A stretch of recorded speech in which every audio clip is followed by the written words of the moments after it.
Assalamualaikum warahmatullahi wabarakatuh. Di sini saya memperkenalkan hadis Nabi Muhammad SAW.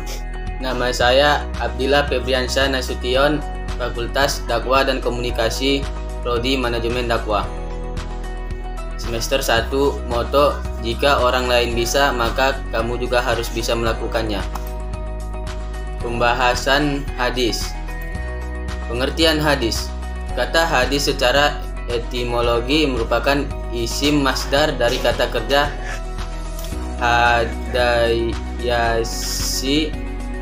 yahajasi, dan haza, yang berarti komunikasi, cerita, percakapan, baik dalam konteks agama maupun duniawi, atau dalam konteks sejarah atau peristiwa dan kejadian aktual. Secara terminologi, ahli hadis, ahli usul, dan ulama fikih berbeda pendapat dalam memberikan pengertian hadis.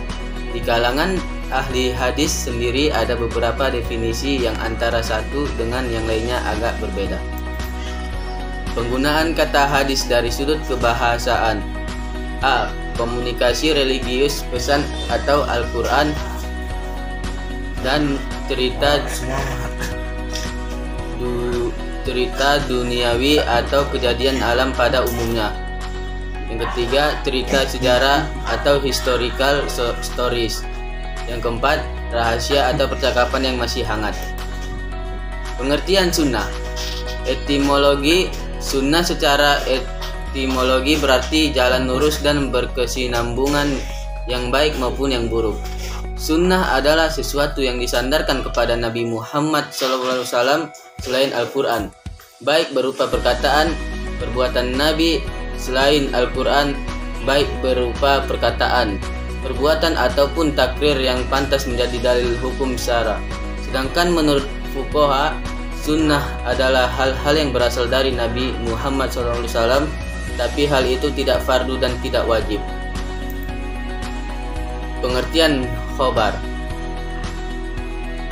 Khobar. A. Khobar adalah sinonim dari hadis, yaitu sesuatu yang disandarkan kepada Nabi Muhammad SAW dari segi perkataan, perbuatan, takrir, dan sifat. B. Khobar berbeda dengan hadis. Hadis adalah sesuatu yang berasal dari Nabi, sedangkan khobar adalah berita yang datang dari selain Nabi. Atas dasar dengan muhaddisin, sedangkan mereka yang berkecimpung dalam kegiatan sejarah dan sejenisnya disebut akhbari. C. Khobar lebih umum dari hadis.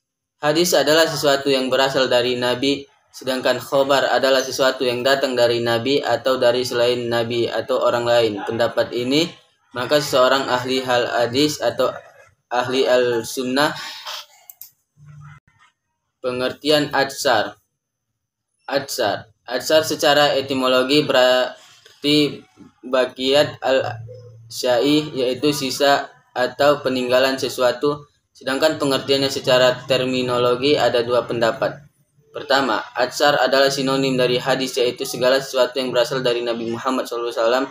Dan dua, atsar adalah berbeda dengan hadis, yaitu sesuatu yang disandarkan kepada sahabat dan tabi'in yang terdiri atas perkataan dan perbuatan. Selain dari keempat istilah tersebut, masih ada lagi satu istilah yang erat kaitannya dengan pembahasan ini, yaitu bid'ah, yang secara bahasa dari kata kerja bada'a, yabda'u bid'ah, berarti menciptakan sesuatu yang belum pernah ada atau tanpa.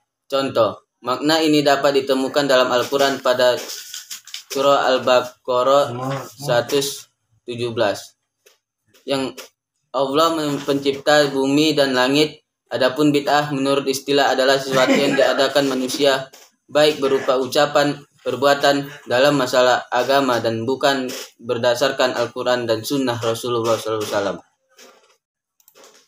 Kedudukan dan fungsi hadis. Hadis memiliki kedudukan penting dalam studi Islam karena mereka merupakan sumber utama dalam memahami Al-Quran secara menyeluruh, mendalami ajarannya dan contoh kehidupan Nabi Muhammad SAW, serta menjadi landasan hukum dan petunjuk hidup bagi umat muslim. Dalil-dalil tentang kehujahan hadis.